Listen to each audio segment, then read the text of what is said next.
नमस्कार, मैं मोहम्मद आबिद। आप देख रहे हैं सीआरएस न्यूज। विकास के बड़े बड़े दावों के बीच जब कोई पुल ताश के पत्तों की तरह ढह जाए तो सवाल कुदरत पर नहीं बल्कि उस सिस्टम पर उठता है जिसकी नींव में भ्रष्टाचार और लापरवाही की दीमक लगी हो। आज की सबसे बड़ी खबर और दर्दनाक खबर उत्तर प्रदेश के हमीरपुर से है। यहाँ बेतवा नदी पर करीब 92 करोड़ की लागत से बन रहे एक नए और लंबे पुल का बड़ा हिस्सा गुरुवार शुक्रवार की दरमियानी रात अचानक गिर गया। इस हादसे में 6 लोगों की जान चली गई है। रात के करीब 2 बज रहे थे। ललपुरा थाना क्षेत्र के मोराकांदर परसरी गांव के पास बेतवा नदी पर पुल का निर्माण कार्य चल रहा था।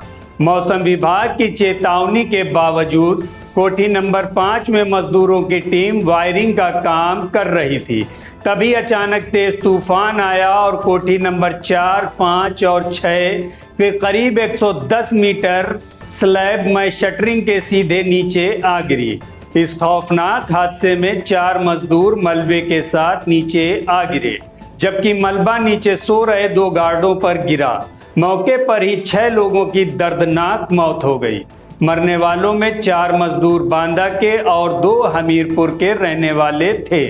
अब सोचेंगे कि आंधी तो अक्सर आती है, फिर इतना विशाल पुल कैसे गिर गया? तो सुनिए इस हादसे की इनसाइड स्टोरी। दरअसल पिछले कई महीनों से पुल की कोठी के ऊपर लॉन्च पैड यानी स्लैब रखने का काम चल रहा था। बीते रोज स्लैब रख तो दिए गए, लेकिन ठेकेदार और इंजीनियरों की लापरवाही देखिए। उन लॉन्च पैड्स को तकनीकी तौर पर कसा ही नहीं गया। मजदूर उसे कसना भूल गए या उनसे कसवाया नहीं गया। बिना कसे रखे गए इस भारी भरकम स्ट्रक्चर ने आंधी में बैलेंस खो दिया और मौत बनकर नीचे ड्यूटी कर रहे गार्ड्स और मजदूरों पर गिर पड़ा। हादसे के वक्त पुल पर करीब 30 मजदूर मौजूद थे। चश्मदीदों ने जो मंजर बयां किया वो रोंगटे खड़े कर देने वाला था। मेरा नाम राम बाबू है। क्या घटना हुई है? घटना ये हुई कि यहाँ हमारा जो भतीजा था तो वह ड्यूटी करने चला गया। उन्हें बुला लिया, पहले जाता था, इसके बाद फिर आ गया गर्मी के सीजन में। उन्हें 7-8 दिन पहले बुला लिया गया था। जब वहाँ गया तो ओवर टाइम में काम करता, यानी रात में काम करता था। दिन वाला काम बंद कर दिया था कि छरिया गर्म है, ये लोहा गर्म है, इस तरह से धूप बहुत हो रही है। तो ठेकेदार बोला कि शाम का काम हो रहा है। शाम के काम करता रहा और करते करते शाम का अचानक का नाम से तूफान आ गया। जब तूफान आया तो एक कोठी फसक गई। तो हमें जानकारी मिली, एक गांव का लड़का, 3 लोग गए थे। 3 लोग में एक बच गया बंदा। उसमें ये जानकारी मिली कि का नाम से आपका भतीजा दब गया हुआ है। तो जब का नाम से हमें जानकारी मिली तो यहाँ के लोग गए। अब उसमें जो जैसा हादसा हुआ था स्वयं हम नहीं रहे थे, न इसमें जानकारी जो मिली हमें बाहर से उतना हम बता रहे हैं। उसका नाम तो बड़ा लाला है, लेकिन सभाजीत कह रहे हैं। कहाँ काम कर रहे हैं? ये का नाम से बेतवा नदी हमीरपुर जिला में वही काम कर रहे थे।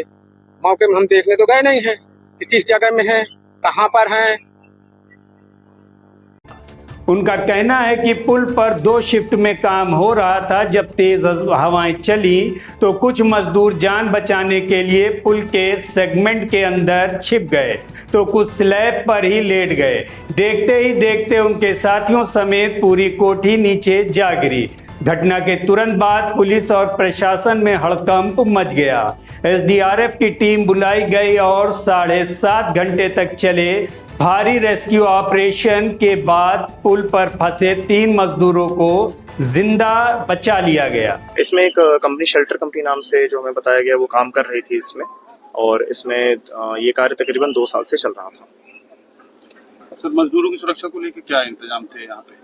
देखिए, मजदूरों की सुरक्षा को लेकर सभी पुख्ता इंतजाम किए गए थे। बाकी एक्सचेंज जो सेतु निगम है उनसे भी आप जानकारी कर सकते हैं, उनके जो भी प्रोटोकॉल्स थे। अभी हमारे यहाँ पर अभी रेस्क्यू का कार्य चल रहा है और उसको हम कंप्लीट करवा रहे हैं। हुई है क्या? और भी उम्मीद की जा सकती है कि और कैजुअल्टी होंगी? अभी देखिए, जितना हम लोग देख पाए हैं इसके अलावा और कोई नहीं है, क्योंकि हमने जो यहाँ के आसपास के लोग थे, जो लोग रेस्क्यू भी किए गए, उनसे भी बात की है, तो हमें जानकारी इस चीज की नहीं है। अभी तक हमें 6 का ही पता चला।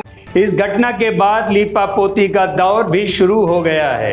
उत्तर प्रदेश ब्रिज कॉरपोरेशन ने सहायक अभियंता गजेंद्र कुमार चौधरी को सस्पेंड कर दिया है और डीपीएम दिलीप कुमार पर विभागीय कार्रवाई जारी है।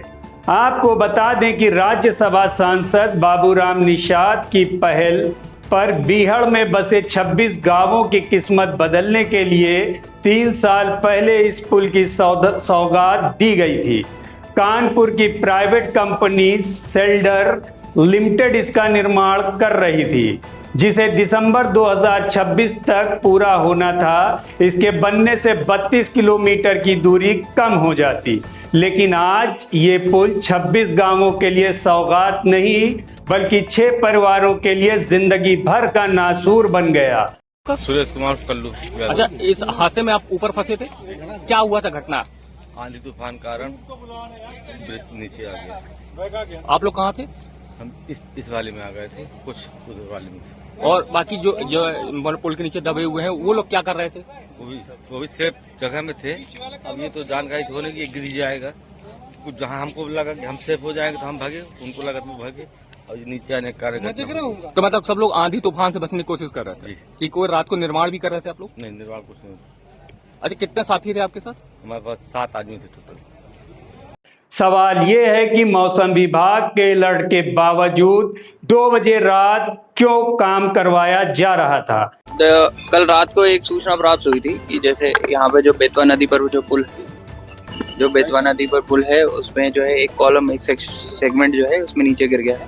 इसमें कुछ लोगों के नीचे दबे हुए होने की आशंका जताई गई थी।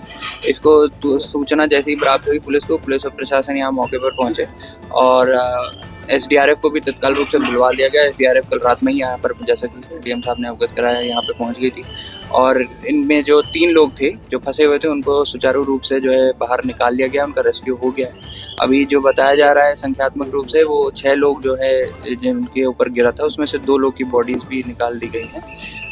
इस समय जो कारण है वो अभी जो है जांच उपरांत जो है बताए क्या है, लेकिन जैसे कि कल एडवाइजरी जारी की गई थी और कल जो है पानी बहुत बरस रहा था और विंड्स और जो हवा बहुत तेज चल रही थी, तो उसकी वजह से जो प्रथम दृष्टया जो बात सामने आ रही है कुछ इस प्रकार है कि शायद उस वजह से हुआ हो, परंतु विस्तृत रूप से जांच की जाएगी और जांच उपरांत जो कार्रवाई होगी उससे आपको अवगत कराया जाएगा। सर, निश्चित रूप से ये जो पूरा मामला है कि भ्रष्टाचार अनियमितता से जुड़ा हुआ समझ में आ रहा है, तो क्या सर इसमें एफआईआर के आदेश भी आगे हो सकते हैं? देखिए, अभी पहले हमारी मुख्य रूप से प्राथमिकता है कि जो लोग यहाँ पर फंसे थे उनको निकलवाना और जो नीचे दबे हैं उनको बाहर निकलवा के, और उसके बाद जैसा भी जो जांच उपरांत और जो भी हमारे जांच के बाद जो बात तथ्य सामने आते हैं उन तथ्यों के आधार पर कार्रवाई की जाएगी। बिना नट बोल्ट कसे लॉन्च पैड को छोड़ने का जिम्मेदार आखिर कौन है?